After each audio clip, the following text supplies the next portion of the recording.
আসসালামু আলাইকুম। এখন শুনবেন সংবাদ শিরোনাম।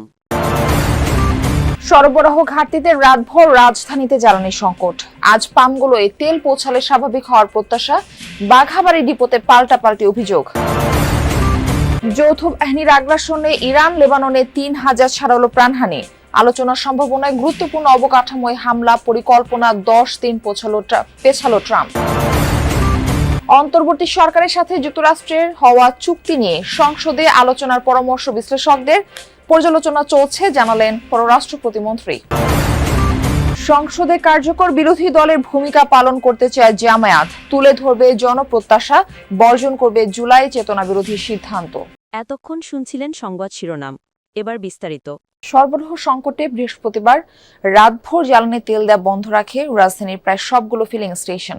শহরে একের পর এক ফিলিং স্টেশন ঘুরেও মেলেনি জ্বালানি। পাম্পগুলোতে ঝুলছে তেল নেই সাইনবোর্ড। সরবরাহ বন্ধ থাকায় বিপাকে মোটরসাইকেল আর ব্যক্তিগত গাড়ি চালকরা। অনেকেই ঘন্টার পর ঘন্টা লাইনে দাঁড়িয়েছিলেন, কিন্তু ফিরেছেন খালি হাতে। পাম্প মালিকরা বলছেন, মজুদ ফুরিয়ে যাওয়ায় সাময়িকভাবে বিক্রি বন্ধ রাখতে হয়েছে। আজ ডিপো থেকে তেল পৌঁছালে আবারও স্বাভাবিক হবে কার্যক্রম। তবে গ্রাহকদের কণ্ঠে ক্ষোভ। সংকট নিরসনে সরকারকে দ্রুত কার্যকর উদ্যোগ নেওয়ার আহ্বান তাদের। ছুটির দিন বাদে সপ্তাহের ৫ দিনই সরগরম সিরাজগঞ্জের বাঘাবাড়ি অয়েল ডিপো। সকাল থেকে বিকাল পর্যন্ত ডিপোর সামনে ভিড় থাকে ট্যাঙ্ক, লরি চালক, পাম্প মালিক আর এজেন্টদের। তবে প্রত্যেকেরই অভিযোগ, ডিপো থেকে চাহিদা মোতাবেক তেল দেয়া হচ্ছে না। কেন প্রয়োজন অনুযায়ী জ্বালানি সরবরাহ হচ্ছে না, সে বিষয়ে কথা বলতে নারাজ ডিপো কর্তৃপক্ষ। ইউএনওর দাবি, ভোক্তা পর্যায়ে অতিরিক্ত তেল নিয়ে মজুত করা হচ্ছে। সিরাজগঞ্জ শাহজাদপুরের বাঘাবাড়ি অয়েল ডিপো। এখান থেকেই উত্তরাঞ্চলের ১৬ জেলা সহ মোট ২০ জেলায় সরবরাহ করা হয় জ্বালানি তেল। ডিপোর সামনে ট্যাঙ্ক লরির ভিড় চোখে পড়ার মতন। বন্ধের দিন বাদে এই চিত্র নিত্যদিনের। লরি চালকরা আক্ষেপ করে জানালেন, ঘন্টার পর ঘন্টা দাঁড়িয়ে থেকেও চাহিদা অনুযায়ী তেল মিলছে না। একই অভিযোগ পাম্প মালিকদেরও। বলেন, গ্রাহকদের সন্তুষ্ট করতে প্রতিদিনই গলদঘর্ম হতে হচ্ছে। ডিপো থেকে জ্বালানি দেওয়ার আশা দিলেও আদতে যতটুকু তেল দিচ্ছে তা অপ্রতুল। কেউ আবার অভিযোগ করছেন, এজেন্টদের বেশি জ্বালানি দেওয়া হচ্ছে। তবে এজেন্টরাও একই সুরে সুর মেলালেন। তাদেরও কথা, ডিপো থেকে বেশিরভাগই তেল পাচ্ছেন না। হাতে গোনা কয়েকজন যা পাচ্ছেন তাতে চাহিদা মেটে না। কেন চাহিদা অনুযায়ী তেল দেওয়া হচ্ছে না, এই বিষয়ে জানতে চাইলে ক্যামেরার সামনে কথা বলতে রাজি হয়নি ডিপো কর্তৃপক্ষ। উপজেলা নির্বাহী কর্মকর্তা বললেন, গত বছরের চেয়ে এবার লিফটিং বেশি। দ্রুতই চট্টগ্রাম বন্দর থেকে বাঘাবাড়ি বন্দরের উদ্দেশ্যে ১১টি তেলবাহী জাহাজ রওনা করার কথা রয়েছে। ইসরায়েলে ক্ষেপণাস্ত্র হামলা অব্যাহত রেখেছে ইরান। বৃহস্পতিবারও কয়েক দফায় রাজধানী সহ একাধিক শহরে মিসাইল ছড়ে রেভলিউশনারি গার্ড। একজনের প্রাণহানির খবর পাওয়া গেছে, আহত বেশ কয়েকজন। এছাড়া অন্যান্য শহরগুলোতেও মিলছে ক্ষয়ক্ষতির খবর। সংযুক্ত আরব আমিরাত ও কুয়েতেও মিসাইল, ড্রোন হামলা চালিয়েছে ইরান। এদিকে ইরান জুড়ে আগ্রাসন চালিয়ে যাচ্ছে যৌথ বাহিনী। পূর্বাঞ্চলে মিলেছে বিস্ফোরণের খবর। ইস্পাহানের একটি কারখানা ব্যাপক ক্ষতিগ্রস্ত। এছাড়া লেবাননের বৈরুত সহ দক্ষিণাঞ্চলেও ব্যাপক হামলা চালিয়ে যাচ্ছে আইডিএফ। যৌথ বাহিনীর চলমান আগ্রাসনে ইরান ও লেবাননে প্রাণহানি ছাড়িয়েছে ৩,০০০। ইরানের বিদ্যুৎ কেন্দ্র ও জ্বালানি অবকাঠামোয় সম্ভাব্য হামলা আরও ১০ দিনের জন্য পিছিয়েছে যুক্তরাষ্ট্র। ট্রুথ সোশ্যালে দেয়া এক পোস্টে বিষয়টি জানিয়েছেন মার্কিন প্রেসিডেন্ট ডোনাল্ড ট্রাম্প। দাবি, ইরান সরকারের অনুরোধেই এই সিদ্ধান্ত নিয়েছেন তিনি, যা ৬ এপ্রিল রাত ৮টা পর্যন্ত বহাল থাকবে। তেহরানের সাথে সম্ভাব্য চুক্তি নিয়েও আলোচনা চলছে। পোস্টে সেই দাবিও করেন ট্রাম্প। তবে ইরানের পক্ষ থেকে মেলেনি অনুরোধের কোনো নিশ্চয়তা। এর আগে ২ দফায় দেশটির বিদ্যুৎ কেন্দ্র ও জ্বালানি অবকাঠামোতে মার্কিন হামলা স্থগিতের কথা জানিয়েছিলেন মার্কিন প্রেসিডেন্ট।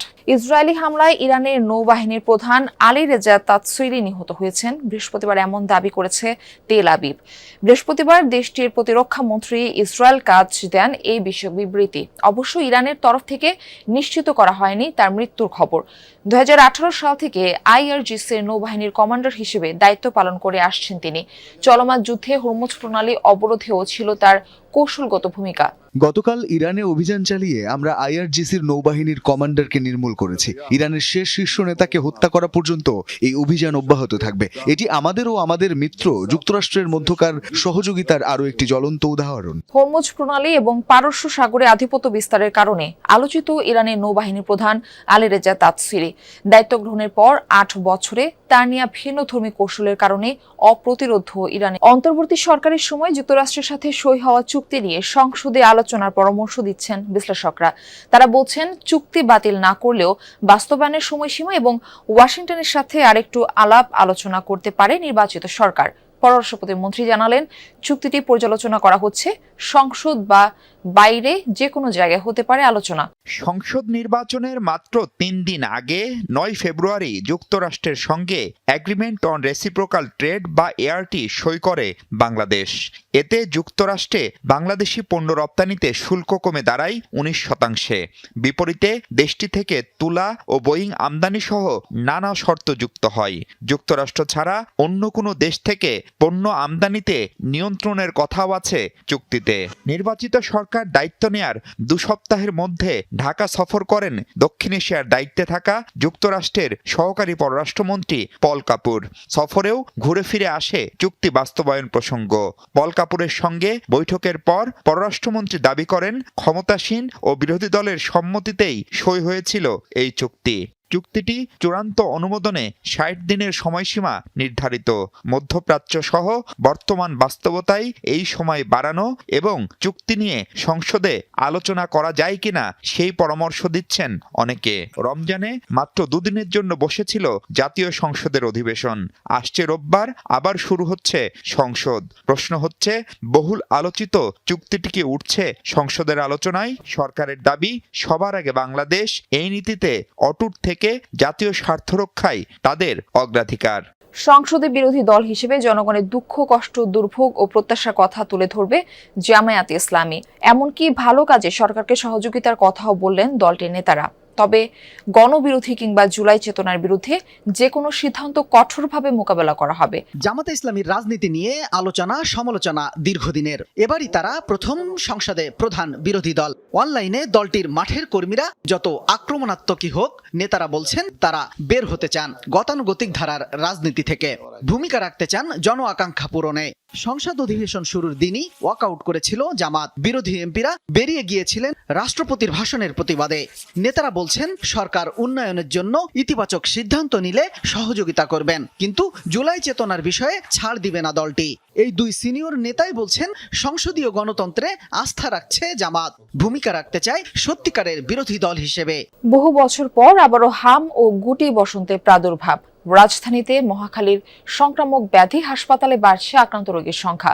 বর্তমানে হাসপাতালটিতে ভর্তি ১২০ জন রোগী, যাদের বেশিরভাগই হাম ও গুটি বসন্তে আক্রান্ত শিশু। চিকিৎসকরা জানান, টিকাদানে অভিভাবকদের অসতর্কতা এবং বুস্টার ডোজ না দেয়ায় এই প্রাদুর্ভাব। রাজধানীর মহাখালীর সংক্রামক ব্যাধি হাসপাতালে বাড়ছে হাম ও গুটি বসন্তে আক্রান্ত রোগীর সংখ্যা। বহু বছর পর এই 2 রোগের এমন প্রাদুর্ভাবে নতুন করে উদ্বেগ দেখা দিয়েছে জনমনে। বর্তমানে এই হাসপাতালে ভর্তি আছেন ১২০ জন রোগী। তাদের বেশিরভাগই শিশু, যারা হামে আক্রান্ত। চলতি বছরের ফেব্রুয়ারি থেকে এখন পর্যন্ত এই হাসপাতালে চিকিৎসা নিয়েছেন প্রায় ৭০০ জন। এজন্য টিকাদানে অভিভাবকদের অসচেতনতাকে দায়ী করেছেন হাসপাতালটির